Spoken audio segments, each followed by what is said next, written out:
Vote আমরা পেয়েছি, কিন্তু আমাদের ভোটগুলো আমাদের বাক্সে অন্যদিক থেকে ডাইভার্ট হয়ে গেছে। এইটা বললে তো আবার আমার জানতে চাইতে যে কারা করলো এটা, আপনি এটা প্রেডিক্ট করতে পারছিলেন কিনা যে ভোটের আগে যে এরকম কিছু একটা হইতে পারে? কেন, আমরা তো বলে এসেছি না যে এখন পর্যন্ত কোনো লেভেল প্লেইং ফিল্ড হয়নি। আমরা তো এই কথা বারবার বলেছি। আপনি কি ইভেন লন্ডন বৈঠকের পরেও কিন্তু আমরা ডিপ কনসার্ন এক্সপ্রেস। আপনারা কি ডক্টর ইউনূস সরকারকে? অবশ্যই আমরা আমরা ওনাকে দায়ী করছি না, কিন্তু ওই লন্ডন বৈঠকে গিয়ে যখন 4 দিন আগে দেওয়া নির্বাচনের ডেট উনি পাল্টায় ফেললেন, কারোর সাথে কোনো কনসালটেশন ছাড়া, অন্য কোনো স্টেক হোল্ডারের সাথে কোনো মত বিনিময় করলেন না। সেই দিনই আমরা বলেছি যে আসলে নির্বাচনের লেভেল প্লেইং ফিল্ড থাকে নাই, ফিল্ড একদিকে ঝুঁকাই দেওয়া। আমরা গেছে বলে নাই, আমরা বলছি ঝুঁকে দেওয়া হয়েছে। আমরা যখন উনার সঙ্গে তো আমার কথা হয় না, কিন্তু উনার উপদেষ্টাদের সঙ্গে যাদের সাথে কথা হয়েছিল তারা কিন্তু এটার উপর একটা আড়াল নিতে চেষ্টা করলেন। ডক্টর রহমানই তো বলছিলেন যে আমরা ফেব্রুয়ারিতে ইলেকশনটা করি, রোজার আগে করি। নো ডাউট আপনি দেশে ফিরে আসতেন, আপনি ওখানে বলতেন যে আপনার ওপিনিয়ন আমি নিলাম, দেশে ফিরে গিয়ে আমি আবার একটু তাদের সাথে কথা বলি। আমি একজন বলছি, কিন্তু আরো তো স্টেক হোল্ডার ছিল, এখানে প্রায় 40টা দল এই ডায়ালগে অংশগ্রহণ করেছে।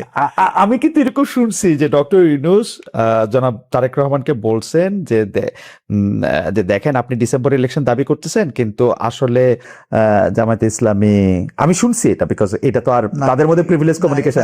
আমাদেরকে বলেন নাই, এটা এরকম কেউ বলেন না। আচ্ছা, তার উপদেষ্টাদের মধ্যে একজনকে দায়ী করেছে তখন এই এক্সপ্লেনেশন। আচ্ছা, আমারে একজন উপদেষ্টা কিন্তু নাম প্রকাশের অনুচ্ছুক, উনি আমার এই এক্সপ্লেনেশন দিছে যে ওটা উনাকে বলছেন যে যেহেতু এটা ওনার মধ্যে আছে। হাওয়ার আই ডোন্ট নো, আমরা উইটনেস করি নাই, আমরা বলতে পারবো না। আচ্ছা, ঠিক আছে। ইসলামী শাসনতন্ত্র আন্দোলনের কথাটা যে আমি যেটা বলতেছিলাম একটু শেষ করি। নাম হইলো ইসলামী আন্দোলন বাংলাদেশ। ইসলামী আন্দোলন এক সময় ওই নাম ছিল। আচ্ছা, ইসলামী আন্দোলন বাংলাদেশ। সরি, আমি আসলে ইসলামী আন্দোলন বাংলাদেশ দেখতেছি, কিন্তু এখানে পড়তেছি ইসলামী আন্দোলন বাংলাদেশ, মুখে বলতেছি হচ্ছে ইসলামী শাসনতন্ত্র আন্দোলন। হ্যাঁ, আমি যেটা বলতে চাইতেছিলাম যে আপনি কিন্তু একটা জায়গা, এটা আপনাকে খুব সুন্দর করে আপনি বলছিলেনও যে সব এক বাক্সে ভোট আসুক ইসলামী দলগুলোর। তো আমার প্রশ্ন এখানে দুইটা, আসলে এইটা আসলে সম্ভব হইল না কেন? এক, দুই হচ্ছে আমরা কিন্তু হেফাজতে ইসলামের মুরব্বী যিনি জনাব বাবুনগরী, উনাকে দেখলাম যে উনি খুব শক্ত ভাষায় আপনাদের সমালোচনা করতেছেন। এইটা আপনি আসলে কিভাবে দেখছেন? দুই হচ্ছে প্র্যাকটিক্যালি কি ইসলামের অনেকগুলি জিনিস তো আছে সাবজেক্ট টু ইন্টারপ্রিটেশন। আমি নিজেও একটু পড়তে বা দেখতে চেষ্টা করি, পড়বো না এরকম, কিন্তু অনেক কিছু আছে সাবজেক্ট টু ইন্টারপ্রিটেশন। তো ওইটাকে আসলে এক বাক্সে আনা সম্ভব বা একরকম করে এটা চিন্তা করা সম্ভব? দেখেন, মানুষ যখন ভালো কিছু চিন্তা করে তখন তার সামনে একটা টার্গেট থাকে, যেমন ওই জায়গাটায় পৌঁছতেছে, কিন্তু সবসময় মানুষ 100% কিন্তু অ্যাচিভ করতে পারে না। এটা জাতীয় জীবনে একটা বড় ধরনের পদক্ষেপ বলতে পারে না। বাকি দলগুলা কিন্তু আমাদের সাথে ছিল, তারা আমাদেরকে ছেড়ে দেন। যারা গিয়েছেন তাদের সাথে কি কারণে গিয়েছেন তারা একটা ব্যাখ্যা দিয়েছেন, আমরা কিন্তু ব্যাখ্যা দেইনি। আমরা কেন দেইনি জানেন? আমরা চাই যে না, যেটুকু ঐক্যের পরিবেশ সৃষ্টি হয়েছিল এটা আমাদের দ্বারা যেন ধ্বংস না হয়, বরঞ্চ এই জায়গাটা ঠিক থাকুক। ওনারা বললেন, আমরা আর একটা কাউন্টার বললাম, তাইলে তো দূরত্বটা আরো বাড়।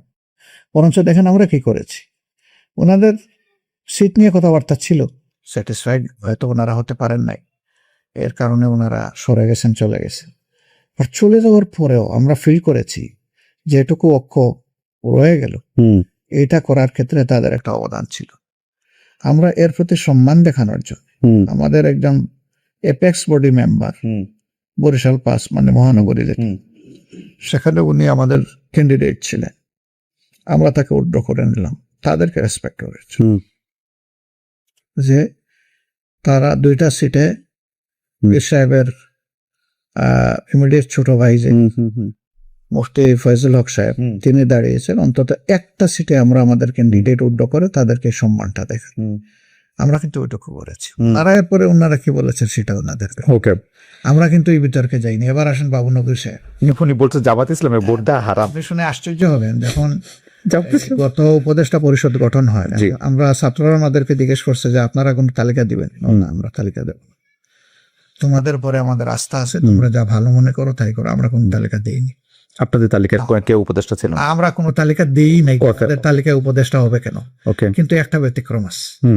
একটা সময় গিয়ে তারা বললো যে যেহেতু আপনারা এই দেশের সবচেয়ে বড় মানে ধর্মীয় রাজনৈতিক সংগঠন, ইসলামী সংগঠন, আমরা একজন আলেম নিতে চাই, সেই ব্যাপারে আপনারা একজন মানুষের নাম আমাদেরকে প্রস্তাব। আমাদের এফএক্স বোর্ডেতে আলোচনা করে বাবু নগরী সাহেব এর আগেও আমাদের বিরুদ্ধে বক্তব্য দিয়েছে, কিন্তু আমরা তার নামটা দিয়েছি।